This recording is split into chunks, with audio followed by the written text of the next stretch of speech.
Hello, my name is Benjamin Hart. I'm an American attorney and the Managing Director of Integrity Legal here in Bangkok, Thailand. As the title of this video suggests, we're discussing certain aspects of domestic violence and how it can have an impact on those who are subsequently seeking fiancé or marriage visas for their subsequent or just generally their fiancé or spouse to the United States. What are we talking about here? Well, in other videos, we discuss criminal history generally and how it may or may not impact those who are seeking fiancé visas and marriage visas to the United States.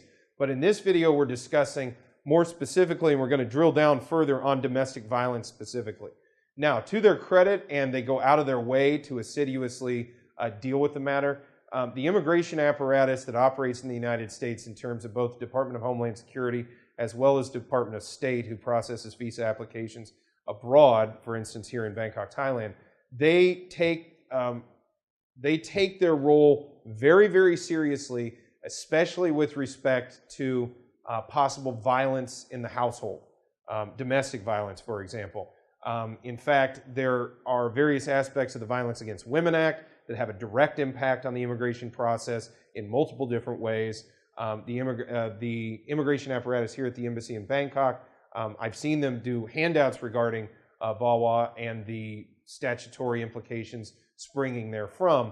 But the thing to take away from this video is you should know, first of all, those who have a history of domestic violence as a policy matter may not be individuals that the immigration apparatus wishes to encourage to go ahead and bring someone to the United States who's a foreign spouse or fiancé. So from that standpoint, you have to kind of generate your logic tree from there, for lack of a better term.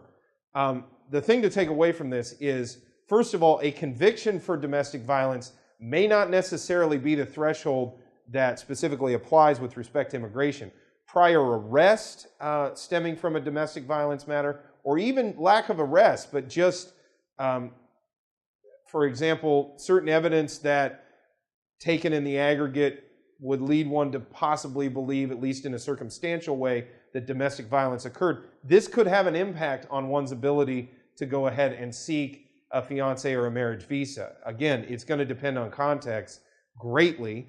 So those who are watching this video and interested in the topic are well advised to contact a legal professional before making any irrevocable decisions with respect to immigration, especially like paying fees, etc., as they may not even be eligible to file for certain fiancé or marriage visa benefits in the first place.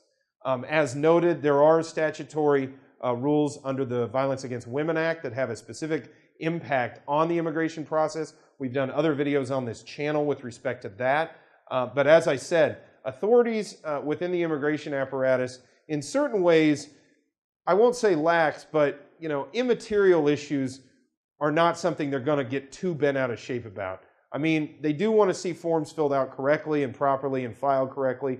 But if a name is misspelled somewhere or something, they're not going to get bent out of shape about that, or the name of a town or something, there's a typo. It's not going to cause, any great consternation.